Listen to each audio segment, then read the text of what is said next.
From the KBIA Newsroom in Columbia, I'm Trevor Grandin. Some agriculture groups say a Supreme Court ruling last month that sided with Roundup manufacturer Bayer is a big loss for farmers. The court found that Bayer is not responsible for providing a cancer warning label on the popular weed killer.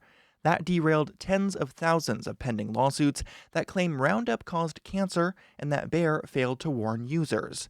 Aaron Lehman is the president of the Iowa Farmers Union. He remembers using Roundup to spot treat weeds on his family's farm. This ruling just makes it so much harder for our farmers to use the court system to defend their health. And it creates a disincentive for the manufacturers to make safe, effective herbicides that farmers need. Attorneys say there are some paths forward for people to sue, but the cases will now be harder to win. Care providers at Boone Health are concerned that fewer parents are allowing vitamin K shots to be given to their newborns. The Columbia Missourian reports the national vitamin K refusal rate has almost doubled since 2017.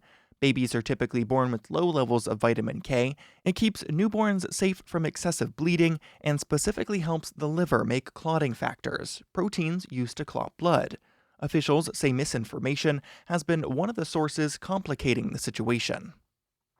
The University of Missouri Center for Agroforestry is partnering with the Nature Conservancy to launch the Expanding Agroforestry Project to help local farmers switch to agroforestry practices. KBIA's Chris Sand reports on how farmers can benefit from using this sustainable farming model. Agroforestry is the practice of using trees or woody shrubs alongside other crops to maintain soil health and diversify revenue. But many farmers may hesitate to convert their land to a diversified field because of the financial risks and the amount of time it would take until the crops are ready to harvest. Center for Agroforestry Associate Director Hannah Hemmelgarn says it's a bit of a misconception that trees take decades before they offer benefits. But even some of the tree crops like black walnut and pecan and chestnut have a much shorter time horizon to maturity than I think people often realize. The deadline for the grant ends on August 11th. I'm Chris Sand, KBIA News. And a former lawyer for the Missouri Department of Elementary and Secondary Education claims a social media post she made after Charlie Kirk's killing led to her termination.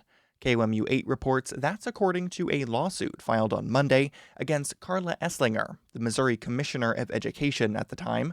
After making a post regarding Kirk's killing, one of the employee's followers allegedly screenshotted it and complained directly to Esslinger. The employee was terminated shortly thereafter. The lawsuit argues that public employees do not lose their free speech rights while employed with the government if they are expressing themselves as private citizens.